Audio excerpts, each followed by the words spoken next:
On this episode, we're talking about the strategic experience.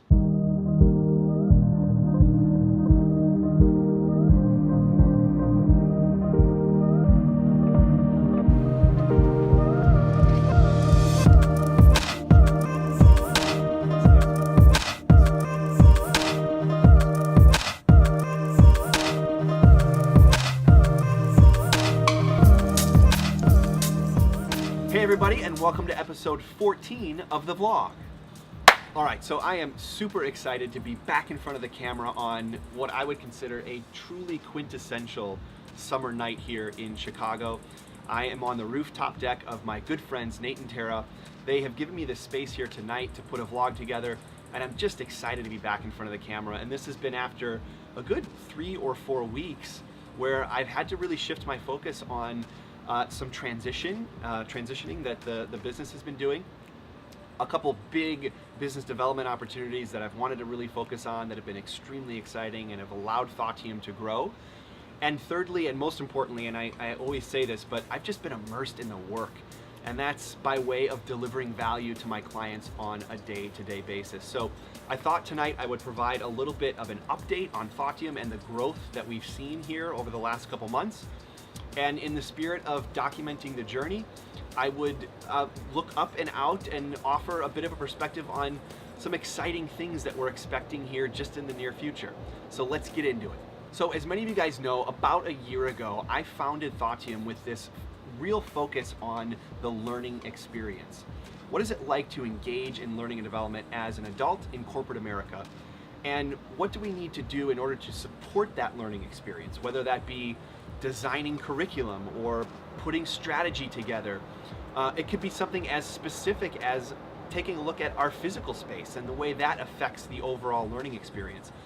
Largely, this practice is focused on bringing adults together in corporate America, creating the space for us to engage in the learning process differently, and then creating a progression of learning so that it can become part of the culture within an organization. And I'm super excited to have worked with clients, both large and most recently startup organizations, in building learning culture through designing unique experiences. And it's something that I will continue to focus on as the business grows. One of the topics that I haven't been able to avoid with clients recently is taking a look at not just the learning experience, but the strategic experience. Oftentimes I'm starting engagements with what I call the strategic blueprinting process, which is challenging organizations to think about, where they are today, their mission, what they exist to do every day, their vision, where they want to be 3 to 5 years from now, and then defining the strategic imperatives or the tools that they'll need in order to get from point A to point B. This has been a proven process across a lot of different clients and is oftentimes the starting point by which we engage in developing great strategy, is putting this blueprint together. But I've had these great discussions with clients on what should strategy feel like as we develop it as leaders and start to roll it out to our teams. And I think this is a great question and something that the practice is really going to be focused on here moving forward. What is a strategic experience? What is it like to experience strategy? And I always, first and foremost, kind of call on my experience in building strategy over the years, being a part of large organizations, and it hasn't been a great one, right? It's very top-down and oftentimes very predictable. We get 3 or 4 strategic goals that are sent to us from corporate, and as a department, our goal is to put together our 3 to 5 strategic goals that reflect that. It's oftentimes put in a shared document or a spreadsheet, and it's really oftentimes done at the last minute, right? We're kind of scrounging to put together our thoughts on how we're going to reflect this strategy. It's archived somewhere, and maybe we revisit it on like a quarterly or a semi-annual basis.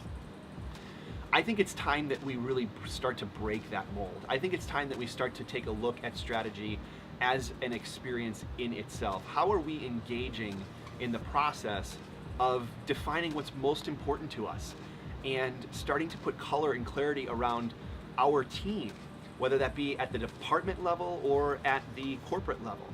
And it's unique for every organization. So to say that it just fits within these 3 or 4 goals, to say that it exists within a very specific spreadsheet, would really be limiting our opportunity to take a look at the future and really define that and start to use that to create excitement around what we're doing every day. And so the practice of Thoughtium will always take a look out for the learning experience and what it's like to engage in learning and development within an organization.